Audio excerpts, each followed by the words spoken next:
આજે આપણે 8મા લેક્ચરની અંદર ગુજરાતી વાક્યનું અંગ્રેજી કરતા શીખવાના છીએ।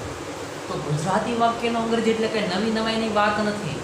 આપણે આગળ પણ જે વાક્ય બનાવ્યા એક્ટિવ વોઇસમાં, પેસિવ વોઇસમાં, પ્રેપોઝિશનમાં, એડજેક્ટિવ ક્લોઝમાં, ઇન્ફિનિટીમાં, એ બધામાં તમે અંગ્રેજીનું ગુજરાતી કર્યું જ હતું।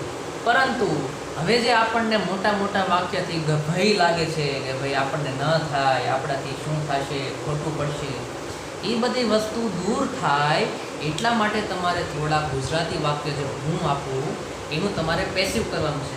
અથવા તો તમારે ન્યૂઝપેપરમાંથી, કોઈ વાર્તાની ચોપડીમાંથી, અથવા તો તમે તમારી જાતે કોઈ નિબંધ લખો અને એ વાક્યનું તમે અંગ્રેજી કરો।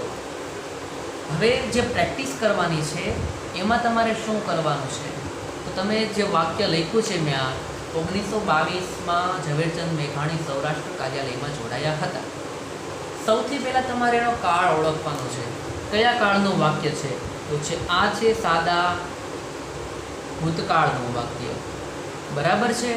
હવે એના પછીનું સ્ટેપ તો કે ભાઈ ક્રિયાપદ શોધીએ છીએ કે જે આપણે સૌથી પહેલાં એક્ટિવ વોઇસ ચાલુ કર્યું ત્યારે આપણે કીધું હતું કે કર્તા ક્રિયાપદને કર્મ ગોતવાનું હોય। ક્રિયાપદ શું છે? તો કે જોડાવું, એટલે કે જોઈન થવું, બરાબર છે। હવે કર્તા કોણ જોડાયું હતું? તો આપણને જવાબ મળે છે ઝવેરચંદ મેઘાણીભાઈ, ઝવેરચંદ મેઘાણી। હવે કર્મ શોધીએ છીએ, શું જોડાયા હતા? તો આપણને જવાબ મળતો નથી, એટલે આ વાક્યમાં કર્મ છે નહીં, એટલે આ વાક્યનું પેસિવ થશે નહીં। હવે તમારે અન્ય શબ્દની નીચે અંડરલાઈન કરી દેવાની છે, સૌરાષ્ટ્ર કાર્યાલયમાં અને 1922માં। હવે આ વાક્ય છે આપણે સાદા ભૂતકાળનું। હવે તમારે ભૂતકાળના ત્રણેય કાળની અંદર આ વાક્ય બનાવવાનું છે। આ વાક્યની અંદર કર્તા આપેલો છે એટલા માટે આપણે એક્ટિવના ત્રણ કાળમાં આનું રૂપાંતરણ કરીશું। જો કર્મ આપેલો હોય તો આપણે પેસિવના ત્રણ કાળની અંદર આપણે એનું રૂપાંતરણ કરીશું। જો આમાં કર્મ આપેલો હોત તો એક્ટિવના 3 વાક્ય બને પ્લસ પેસિવના 3 વાક્ય, ટોટલ 6 વાક્ય તમારે બને। કદાચ ભવિષ્યકાળનું વાક્ય હોય તો ચાલુ ભવિષ્યનો પેસિવ થાય નહીં, તો તમારે 5 વાક્ય બને। હવે આપણે સૌથી પહેલાં કરીએ સાદા ભૂતકાળમાં કર્તા ઝવેરચંદ મેઘાણી। આ વાક્ય રચના આપણે એક્ટિવ વોઇસ વખતે ચલાવેલી જ છે, કોઈ પણ નવી વાક્ય રચના આની અંદર સમાવેશ થતો નથી। ઝવેરચંદ મેઘાણી, આપણે બીટનું રૂપ ઝવેરચંદ મેઘાણી જોઈન કર્મ, તો કર્મ આપણી પાસે છે નહીં। હવે આપણી પાસે અન્ય શબ્દ વધેલા છે, એક તો 1922માં અને સૌરાષ્ટ્ર કાર્યાલયમાં। તો જુઓ, પ્રેપોઝિશનની મદદથી આપણે અન્ય શબ્દોને મુખ્ય વાક્ય સાથે જોડવાનું કામ કરીએ છીએ। તો જુઓ, સૌરાષ્ટ્ર કાર્યાલયમાં છે તો ઇન સૌરાષ્ટ્ર કાર્યાલય, સૌરાષ્ટ્ર કાર્યાલયની બોલે તમે ઓફિસ લખો તો કંઈક બંધ બેસતો ચાલે। In Saurashtra office in 1922। હવે કોકને એમ થાય કે ભાઈ બે અન્ય શબ્દ આપેલા છે, 1922માં પણ છે અને સૌરાષ્ટ્ર કાર્યાલયમાં પણ છે, તો તમે કદાચ આમ લખો ઝવેરચંદ મેઘાણી joined in 1922 in Saurashtra office, તો પણ આ વાક્ય સાચું જ છે। આમાં કોઈ પણ પ્રકારની બીજી માથાકૂટ આવતી નથી, બરાબર છે। હવે અન્ય શબ્દો કાં તમે આને અલ્પવિરામ કરી દો અથવા તો આને, એટલે કાં તમારે આ ઉપરનું લખવાનું અથવા તો નીચેનું લખવાનું। હવે સાદા ભૂતકાળમાં થઈ ગયું છે, હવે ચાલુ ભૂતકાળમાં તમારે વાક્ય બનાવવાનું છે। તો ચાલુ ભૂતકાળની અંદર કેટલો ચેન્જીસ થાય છે? તો કે V2ની બદલે વોઝ વેર પ્લસ ING વાળું રૂપ મુકાઈ જાય છે। તો કે ભાઈ ઝવેરચંદ મેઘાણી વોઝ જોઈનિંગ, ઝવેરચંદ મેઘાણી was joining plus other words.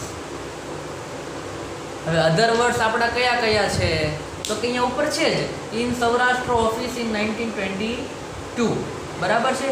કદાચ કોઈક એવું વાક્ય પણ બનાવે ઝવેરચંદ મેઘાણી જોઈન સૌરાષ્ટ્ર ઓફિસ ઇન 1922, કદાચ ઇન ના લગાડે।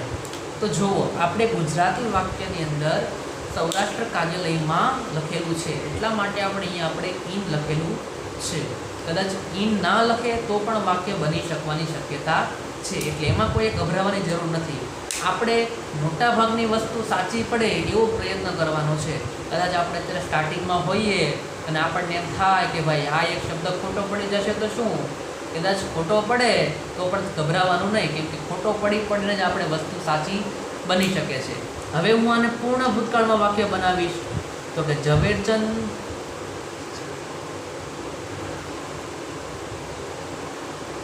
મેઘાણી had joined in Saurashtra office in 1922. તો તમે જોયું તો આપણું ચેન્જીસ ક્યાં થાય છે? માત્ર ક્રિયાપદની આજુબાજુમાં. બાકી અન્ય શબ્દ અને કર્તા અને કર્મ એ વસ્તુ એમનામાં જ રહેવાની છે. તો એની અંદર તમારે કોઈ પણ પ્રકારની છેડછાડ કરવાની નથી. ચાલો, હવે આની અંદર કર્મ આપેલું નથી તો આનું પેસિવ વાક્ય થશે નહીં, તો આપણે પેસિવ વાક્ય કરવાના નથી. ચાલો હવે આપણે બીજું એક્ઝામ્પલ લઈએ કે જેથી કરીને તમને થોડીક વધારે ક્લિયરિટી આવે. બાકી વધારે જે એક્ઝામ્પલ જે કરવાના છે તમારે એ તમારે તમારી જાતે કરવાના છે અને તમારે આ રીતે જે વાક્ય લખવું એ રીતે એ બધી વસ્તુ અંદર કરવાની છે. તમને એમ થશે કે આ ગધા મજૂરી જેવું છે, પણ ગધા મજૂરી નથી. તમને વાક્યનો તાળ મેળવતા આવડે કે વાક્ય કયા કયા કાળની અંદર થઈ શકે એટલા માટે આપણે બધું કરવાનું છે. બાળ વાર્તા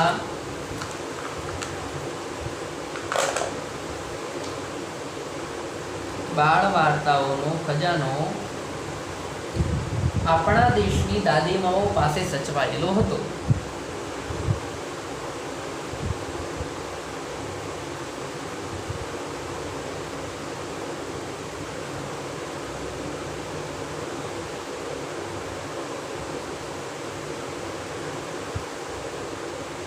હવે જુઓ આ કયા કાળનું વાક્ય છે? તો કે ભાઈ આ સાદા ભૂતકાળનું વાક્ય છે. હવે તમને એમ થાય પહેલું વાક્ય સાદા ભૂતકાળનું, બીજું વાક્ય સાદા ભૂતકાળનું. તો આ બંને વાક્ય મેં ઝવેરચંદ મેઘાણીના પુસ્તક દાદીમાની વાતોમાંથી લીધેલા છે. એની પ્રસ્તાવનાના વાક્ય છે. અને આપણે વર્તમાનની અંદર પણ મોટા ભાગના વાક્યો સાદા ભૂતકાળ અને સાદા વર્તમાન કાળના જ આવતા હોય છે. તો જુઓ આપણે એનો કાળ લખીએ છીએ સાદો ભૂતકાળ. આમાં ક્રિયાપદ લખીએ. સૌથી પહેલું સ્ટેપ આપણું ક્રિયાપદ. તો ક્રિયા શું થાય છે? તો કે સચવાવું. સચવાયેલું લખેલું છે આની અંદર. કરતા કોણ સચવાયેલું હતું? તો જો સારું કંઈ આપણને મળતું નથી. કદાચ તમને એમ પણ થાય કે દાદીમાએ સાચવેલો છે, તો હા તમે એ રીતે વાક્ય બનાવી શકો છો. પરંતુ અહીંયા આપણે જો દાદીમાઓ પાસે લખેલો છે એટલે કે પાસે એટલે એક પ્રકારનું પ્રેપોઝિશન થઈ ગયું. તમે આ વાક્ય જેમ ગુજરાતી આપેલું છે એનું બેઠે બેઠું અંગ્રેજી કરવા જાઓ તો તમને આની અંદર કરતા મળશે નહીં. પણ કર્મ શું સચવાયેલું હતું? તો કે આપણને ખબર છે બાળ વાર્તાઓનો ખજાનો.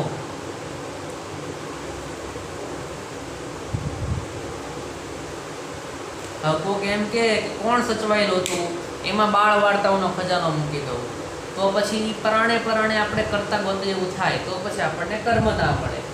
બરાબર છે? તો બાકીના જે શબ્દો વધ્યા છે એ આપણા અન્ય શબ્દો છે, જેમ કે આપણા દેશની દાદીમાઓ પાસે. તો ચલો આ વાક્ય અંદર કરતા નથી તો આપણે પેસિવમાં 3 વાક્યો બનાવવાના થશે. તો સૌથી પહેલાં હું બનાવું છું સાદા ભૂતકાળમાં. કર્મ બાળ વાર્તાઓનો ખજાનો એટલે આપણે અંદર શું થાય અંગ્રેજી? તો કે જુઓ ખજાનો એટલે કે ટ્રેઝર ઓફ ચાઇલ્ડ સ્ટોરીઝ. હવે ક્રિયાપદ તો પેસિવ વાક્યની અંદર સાદા ભૂતકાળની જે વાક્ય રચના છે શું છે કે વોઝ વેર. હવે આની અંદર છે જુઓ તમને એમ થશે વોઝ મૂકવું કે વેર મૂકવું. ચાઇલ્ડ સ્ટોરીઝ ખરેખર અહીંયા એસ લાગે છે તો તમને એમ થાય કે વેર મૂકી દેવું. પણ તમે જુઓ બાળ વાર્તાઓ ઘણી બધી છે પણ એનો ખજાનો એક જ છે. બાળ વાર્તાઓનો ખજાનો. Treasure of child stories was, સચવાયેલો એટલે કે પ્રિઝર્વ, અને એનું V3 નું રૂપ વોઝ પ્રિઝર્વ. હવે અન્ય શબ્દો, દાદી માઓ પાસે એટલે કે વિથ, ગ્રાન્ડમધર્સ, આપણા દેશની એટલે કે ઓફ અવર કન્ટ્રી.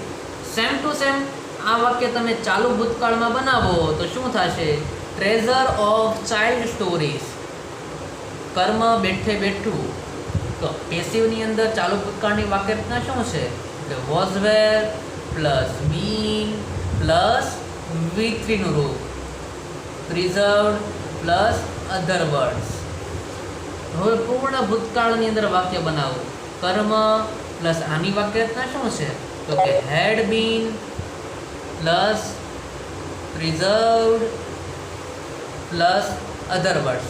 તો આની અંદર તમારે કાંઈ જાજે માથાકૂટ નથી. તમે થોડાક આવા વાક્યો 50, 60, 70, 80, 100 જેટલા વાક્ય કરશો એટલે તમને ફૂલ કોન્ફિડન્સ આવી જશે કે તમે કોઈ પણ ગુજરાતી વાક્યનું અંગ્રેજી કરી શકો છો.